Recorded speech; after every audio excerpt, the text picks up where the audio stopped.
Okay, so we put out the Soldier Boy video the other day about a shooting incident, and you reached out to me and told me that you were actually the person in the story in terms of the shooting, and you want to tell your side of the story. So let's go ahead and start in the very beginning. How did you get to meet Soldier Boy, and what kind of business dealings did you have with him beforehand? The way I met Soulja Boy, first, this Murphy Lee, his showstopper. The G, Flowmaster. Dingo, showstopper. The Chad Money Game. I met Soulja Boy through Smurf. He reached out to us, cause back in the day, all we did was dance. We created half stuff that came through Soulja Boy. Most of the stuff. From the Crank the Superman all the way up to the Wood Rico. Okay, so you guys are saying that the Crank that was actually your dance? Yes, that's what I'm saying. Okay. So you guys were hanging out with Soldier Boy then? Nah, we were never hanging out. He reached out to us because we was always in the parties dancing. We always had the parties lit. He needed flavor, so he came at us. Okay, and this was, what, before he had his first album out? Yeah, this was before he was Soulja Boy. Okay. So then what happened next? What happened next? He took off with the Crank the Superman dance. He got hyped. We had created a song called Wood Rico. That was hype in the city at the time. That was around 2007, 2008. Okay. So after you say that he took the whole Crank that dance and everything else like that, did you guys still keep in touch or no? Yeah, we still kept in touch because we were signed to his record label. Okay, so you guys signed to SODMG. Yeah. All right. So you guys are signed to his label, and then what happens? Well, he had an album release party one night, and us being the showstoppers, we went up there because we supposed to be having our song on the album, but we never knew that his verse was gonna be on there. So once we heard his verse, Smurf was like, "You need to go talk to him about that," because me being a manager, that's what I was supposed to do. So when I went to go talk to him, good conversation turned bad. Okay, what does that mean? We was talking about contracts, we was talking about money, and he went from saying, we ain't getting nothing, basically. He ain't gonna give us nothing because he gotta take care of himself first. Okay, so when you say that his verse was there or your verse was taken off, like what do you mean by that exactly? What I mean is, we had a great song, and when he put his verse on there, it turned bad. So he took y'all's verses off that song? He took one of my artist's verses off the song, which was the first verse. Okay, and he put his verse on it instead? Yeah, he put his verse on it. Okay, so did any of your artists show up on his album? Yes, Smurf was on the album, Dingo was on the album.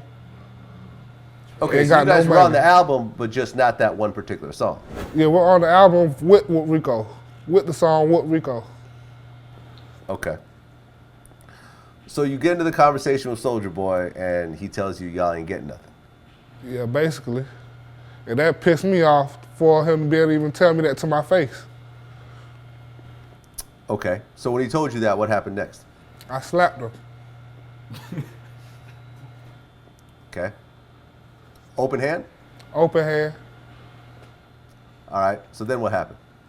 After I slapped him, he reached for his pistol and started letting all his shots off. I got hit 5 times out of those 16. Okay, so this actually happened at his house? At his house, same night. Because Soldier Boy said he had some sort of album release party. I heard you were at an album release party, you were at your house, and between 3 and 6 dudes with masks came in with AK-47s. So basically, I bought this club in Atlanta called Excalibur. You bought a club? Yeah. Okay. I own this club in Atlanta called Club Excalibur. I bought it. It was always the lit spot. All the rappers come, everybody always come. It was like my album release party at my club. We chilling in the club. Some niggas followed me back to my crib. I got a double gate in my community at the time. I'm living in Atlanta, Georgia, in a mansion. Double gates. Niggas come through the gate. Well, so you got a security gate and then a gate in front of your house? No, I got a gate. You get to the gate, you go through that gate, and you gotta go through another gate. Okay, so it ain't like a security gate with security guards and stuff like that. No, yes, niggas, it wasn't nobody at the gate. So I'm sitting in the, it's 4 of us. Jabbar went in to take the trash out. He come back in, Soulja. I just seen some fans ride by the house while I was taking the trash out. I said, what the fuck, some fans? Grab the pistol, go outside, look, I don't see shit, come back in the crib. I'm in the studio listening to some beats. All I hear is boom, real loud. Instantly stop the music. I just hear it. Motherfucker run. I hear Droop. My partner say, man, who the fuck in this crib? A-Rap passed me the pistol. Bam, I look through the door. I see like 3, 4 niggas running through the crib. All black, mask on, running through the crib and shit. One nigga run to the front door. I hop out, I start shooting. Bow, bow, bow, bow, bow. Shot the nigga. Were you guys at that release party? Yeah, we was there. So at the release party, did you talk to him at all? I ain't talked to him. I told him I would meet him at this house afterwards. Okay, so you had the release party and then you went to Soulja Boy's house afterwards. Yes, sir. Okay, was it just you or was it you with the rest of the guys? Actually, it was me and Dingo. Okay. So you guys show up at his house and he opens the door and lets you in and everything? Yeah, he let us in and everything. So what you're saying is this whole home invasion thing never happened? Basically, he had to cover himself. Okay. So you were invited into his home and then you had a conversation with him where you told him you were upset about the song, and then you say that you slapped him. I did slap him, I don't say. Okay. So when you slapped him, what did your man do? He wasn't even in the house. Okay. Now, when Soulja Boy said that he had a bunch of other people, like who were some of the people he said was at his house at the time? J-Bar? J-Bar, so Killer, Okay, so they were all there at the house too? all of them. Okay, so you slapped him open hand, and then he pulled out his gun? That's exactly what he did. And then he just like shot this. you? He was just like that. I said, what you gonna do with that? So I slapped him again. 2 times. Okay. And then after you slapped him again, he let off? That's when he let off. That's when I got hit right here, in the front of my thigh. That was the first shot. How many times did you get hit? 5. What are the different areas you got hit? I got hit right here on my arm. Feel me? I got hit right here on my waist. I got right here on my front of my thigh. Then I got 2 in my ass. And what, you try to turn around and run, or what happened? I do turn around and run. I make it out the house. Okay. So you've been shot, what, 4 times? 5. 5 times. You've been shot 5 times. So every bullet he shot, he hit you with? Nah. He let off 16. Oh, he emptied the whole clip? Yeah, he emptied the whole clip. So he shoots 16 times in your direction. You get hit 5 times in your body. Yes, sir. What does your man do with this? Oh, your man's not even in the house. Now, he's not even in the house. Okay, but you told me that y'all 2 came together. We did come together, but I came in the house before he did. He was outside on the phone. Okay. So he's on the phone and suddenly all hell breaks loose in the house. Basically, he see me come outside, he come and get me.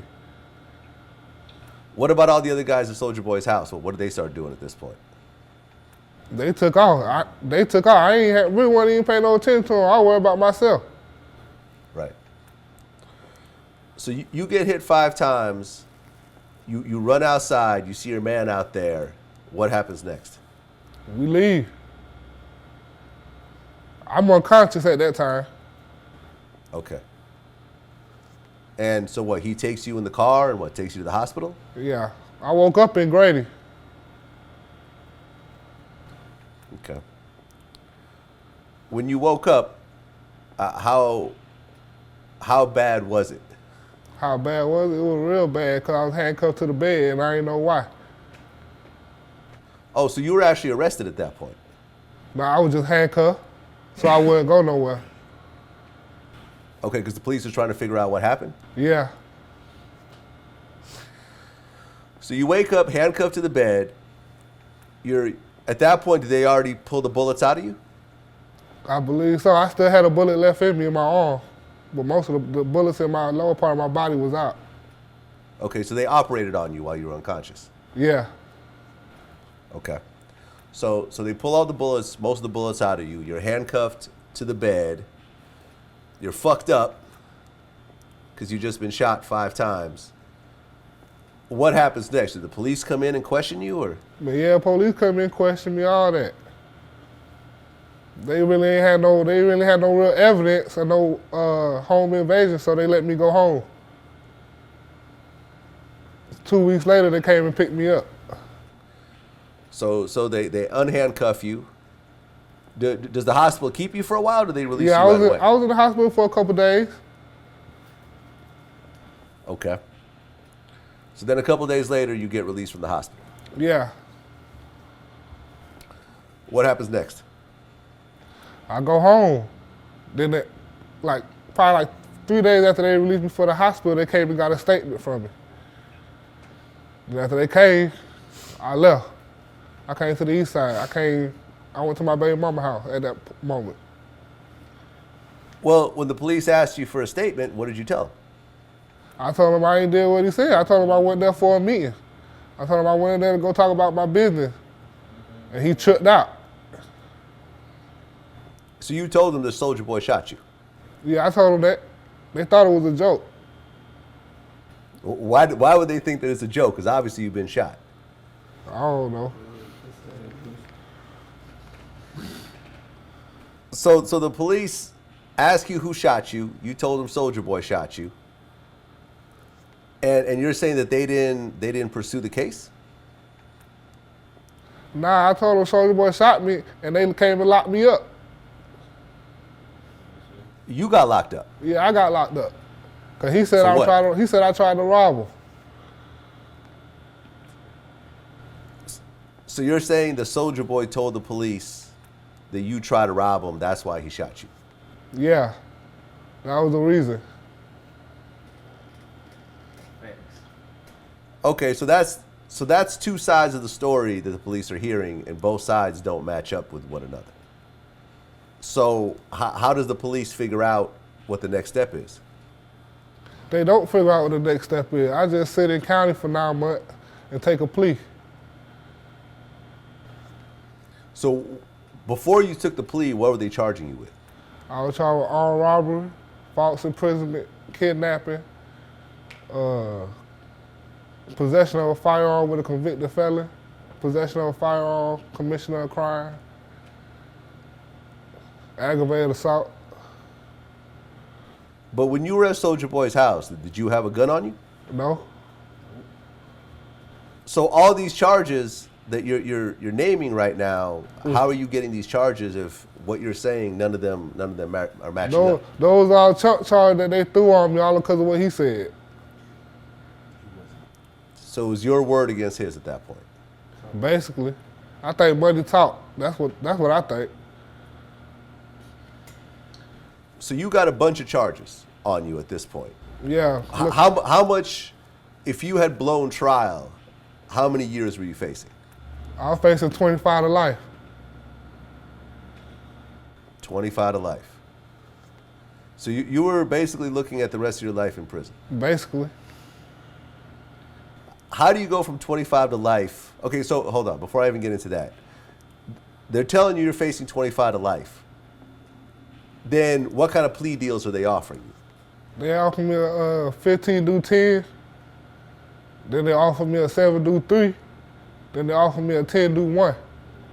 And I was already in county for 9 months. 10 years do 1 year. That's what you're saying. Yeah. Why is there such a, I mean, why is the number so different? 1 year, 10 years, that's not even close. Because the evidence didn't add up to what he was saying. And I had a great lawyer. 2 of them. Okay. How much did you spend in lawyer fees? More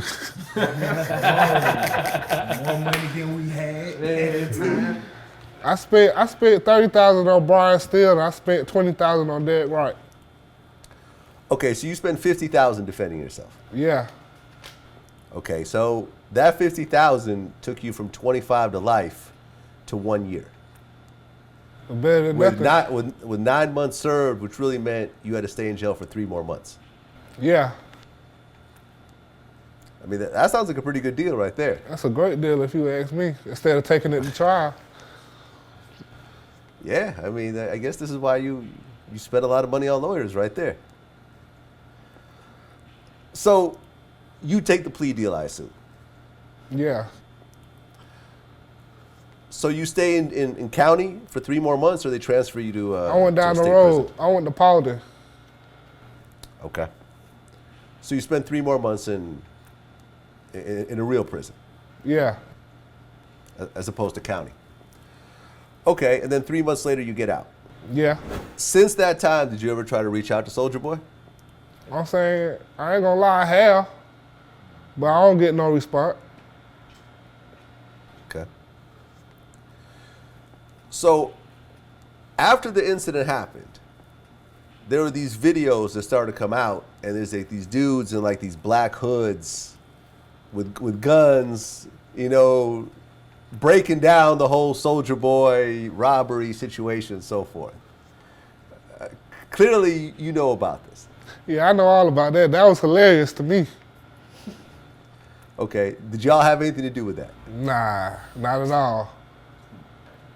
So you're saying just some random people started taking it upon themselves to make these stories up? I guess so. If you ask me, I think he did it. So y'all didn't have nothing to do with it? Nah, not at all. He told you got nobody. Okay. So, Soulja Boy's story about the armed robbery and the home invasion, and was there anything to do with J Bar at all? Because he seemed to be part of the story as well. I don't even know what he had going on that night. He was so scared.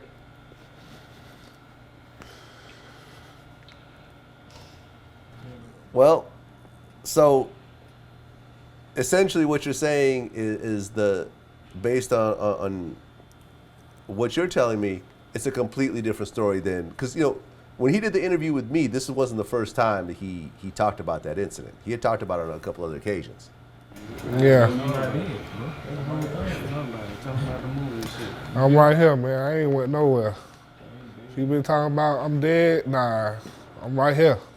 Full effect. So you got to know he lying. Like, So he come can't on. come into a room, man. He telling people he dead. And trust me, if I would have robbed him, I wouldn't be here or he wouldn't be here. One of us be gone. So you still have a bullet lodged in you? Nah, I took it out myself. Oh, okay. You got an operation to get it taken out? Nah, it was already coming out, so I just went ahead and pinched it out. It was coming out on its own. Okay. How badly were you fucked up after the shooting? I was fucked up, like, I was real fucked up.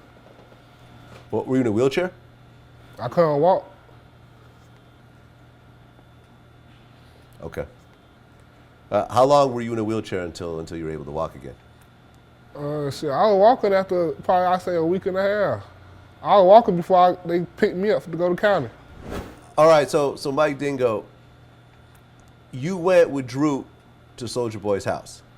Yeah, because initially, like, we all went to the club together because at the time, we had a DJ by the name of Pretty Boy Tank, and he's the one who actually told us about the song, about Soulja Boy alternating our song or whatnot, taking somebody off of the song and all of that. And at the time, Soulja Boy was in town, so he reached out to us and told us to come to the his little album release party at the club or whatnot. So I guess Droop and him had some kind of conversation about meeting up afterwards or whatnot. And he went in there.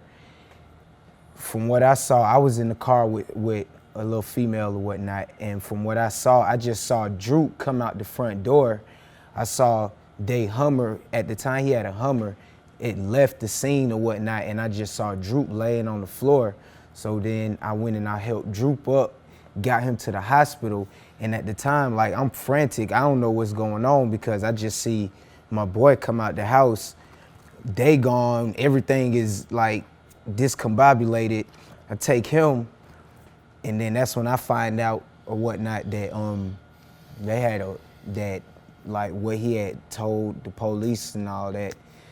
And then I started getting the story because at the time I couldn't even really get in contact with Droop because he was so messed up. Even going to the hospital, like I thought he was almost dead. He was on the verge of like being dead like that. He's the first person, the closest person to me that I can say that I saw dead, like going to the hospital. And that actually scared me because at the time we all like 19, 20 years old. We go from playing Xbox with Soulja Boy and we see our boy shot on the floor and shit. Like, and I just want to say this about the whole situation. Like, I don't even want to get into everything like as far as what he did to our group because he knows what he did and he knows that out of everybody he had around him, we were the most loyal people to him. Like, it doesn't matter if he called us at 2 o'clock in the morning when we had a show that he had a problem, people knocking on his door for us to come up there and help him out, look out for him and stuff, we up for him. If he at the house, he in town, he needs something, we there for him. We the first people to give him his first Gucci Man DVD. Like, you know what I'm saying? He putting all this flex and all that, and he knows what time it is. So for him to be saying that he killed somebody, took the mask off of him, all this, that's not helping nobody's publicity right there. Like he's taking this the whole wrong way. The only reason why he's doing this is because we never reached out like how Droop did, because all that shit that we went through really scarred us. Like, we went from some really dancing ass niggas to some 9-to-5s, from having fun doing what we like doing to just going back to being some regular people. And even to this day, like when we go out, people just can see that we not regular people. Like, they'll just ask us, like, are y'all celebrities? Do y'all rap? Y'all do music or something? Because we don't carry ourselves like that. We're not that fuck nigga that he wants us to be. That's not us. We were all in school at the time. We were all in doing music, all of that, you know what I'm saying? And we still doing that kind of stuff, you know? So for him to even put us in that category, like what he's trying to perceive himself as that gangster, that we're not, I don't agree with that. Like, you know what I'm saying? He didn't kill my boy. This is about Droop right here. Really, this whole video, this whole story right here is about Droop. He's not dead, and he need to stop all that. We got proof, we got records, we got evidence showing that he was the only one shooting in the house. We got evidence showing that he was not there. Statements of him snitching if he wants to go that route and be the gangster. We got statements of him snitching, talking to the police. We got statements of him not even being at the scene of the crime when the police pulled up to the scene, him throwing the gun away at a dumpster. Like, it's just so much stuff to that case to why they would drop that shit from aggravated assault, from somebody looking at 25 to life to going and getting a criminal trespassing in a gated community. Criminal trespassing and aggravate like a simple battery for a threat. Basically, that's what they charged us with. You see what I'm saying? Oh, okay. So you and Droop show up at Soulja Boy's house. Droop goes inside and you just wait outside on the porch, or? No, I was actually in my vehicle. Like, I was talking on the phone and I was in the car with another female, with somebody else that rode with us to the club. So I was outside at the time. There was no need for me to go in there because my group wasn't with us. So I thought Droop being basically like the face of our group, he went in there to talk to him. It was no need for me to go in there. So, I mean, yes, sir? Okay, so you're outside in the car with this girl. Do you hear the gunshots go off? I heard like I heard the first three. The female that I was with heard it first, really, because I was on the phone talking. And then I started listening, and then that's when I started just hearing a bunch of shots going off. And then I saw the front door swing open, and then I saw Droop like stumbling, and he fell on the grass. And then after that, nobody else came out through the front door, and I just saw the Hummer leaving the garage area, and then it just swerved off. And then that's when I got out the car. Like, I didn't know what was going on, so I waited, and I saw the Hummer drive off, and then I went out and saw Droop laying on the floor, shot. I helped him up. He was still somewhat conscious, so he helped me get him up off the ground. Then I got him to the hospital. Were you questioned by the police at this point when you dropped him off at the hospital? See, at the time, I left because I didn't know what was going on, so I didn't know what to tell the police, but they were actually like looking for us. Like, it got to the point where like later on that night, my mom had contacted me. She was frantic, yelling, crying and all of that. And then I had told her to find me a lawyer because I didn't know what was going on. I just saw, all I know is my friend got shot or whatnot. And then that's when like I was on the internet, I started seeing that Soulja Boy started posting shit. He started making he made a song like that same night, a music song, talking about it, shooting somebody. Like, he just started, like, that's when I started seeing all of that stuff, and it was like, damn, this shit is really like crazy. Like, this is what the fuck going on, like, you know what I'm saying? But when it happened, Droop never went in there with a mask or nothing like that. Like, that's what I'm not getting. Like, he's saying all this mask, he's saying he took a mask off. Like, where's this evidence? Where's all this proof? Where's this stuff that you saying that they took off Droop and all this? Okay, so Droop, you drop off Droop at the hospital.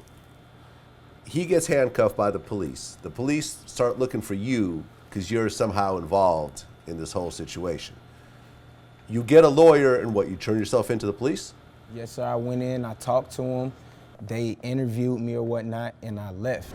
May 5th comes around, I'm packing my stuff, about to get ready to walk out the door. I hear banging on the door. My aunt goes to the door. It's the police. I get locked up. All I know is they got the same stuff that they had from the beginning. I just get locked up. I was in jail for maybe like all of like 20 days, 22 days.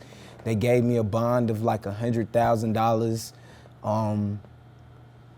The case went on for about like 2 years, and then they just dropped all of that stuff. That was okay. So when you were locked up and had to post that bond, what did they charge you with? Same thing they charged Droop with. Everything. Having a weapon during the commission. Armed robbery, burglary, all that. All of that. Okay, but after 22 days, they let you out. Yes, sir. And then they never pursued any sort of charges after that. No, sir. Well, if Soulja Boy was here right now, what would you tell him? I tell that man he need to pay up, man. My artists need that bread. I know he's still getting paid off that. He took all the swag from my boy G right here. He need all that. We need that money bag ASAP. That's all I say. Well, how much do you feel the Soulja Boy owes you? Everything he got, he owe me. Realistically, Everything. From the dances that he used to wear, to the dance move, to the clothes with the paint on it. All of that was us. That was us all day. Well, it's a crazy-ass story, man. It's a crazy-ass story. I mean, what made you reach out this time? You know, because you had told that story before. What made you reach out this one time and actually? I got like 10 emails this morning saying, y'all seen this? Like, people ask me, was I dead? Like, as a joke though, you feel me? They know what's going on. And Soulja Boy can't come back to Atlanta for a reason. He ain't had no show money, no type of money being made in Atlanta for almost 10 years for a reason. He ain't from here. Bankhead Simpson, he claimed that he ain't from nowhere around here. And since the incident, you've never seen each other, nothing like that? Nah. Nah, he ain't been out here. He can't even come to the radio station and drop his single. Okay, so that's essentially the whole story. You and your man both do some prison time. You end up doing a year. Your man does a month, and then the story gets painted a different type of way from Soulja Boy. The one thing that everyone always asks about is the whole thing with the mask, and I took his mask off, but Ain't nobody had no mask on to take off. okay, now you wanted to add something to the story? Yeah, like I'm the creator of a lot of stuff, like Showstoppers, that was my group. I'm the one he actually reached out to. And, but at that time we had a song called Billie Jean, Crack That Billie Jean or something, I believe. By the Showstoppers, of course, and he actually had a video of him dancing in that ugly ass 300 Chrysler, you know what I mean, to our song, you know what I'm saying? Looking boogie as hell, country as hell, cause he a country boy, you understand? He not from Atlanta, he not no city nigga, you know what I mean? Like, so with that being said, we were kind of iffy with fucking with him because, I mean, he already had my big brush swag back here with the Flow Masters with the paint on the glasses and all that, and the shirts and whatnot, and then even to crank that all that, because this is Atlanta, that's Atlanta's lingo, that's Atlanta swag, that's Atlanta sauce, all that drip there is us, you understand? So we was kind of iffy fucking with the off-brand nigga, you feel me? But we were young at the same time. We were young and we were fucked up. You know what I'm saying? We doing this because we having fun. You know what I'm saying? We getting in the club for free because we known for cranking that bitch, doing our dancing at the time. You know what I'm saying? That's what we was on. Anybody can tell you that.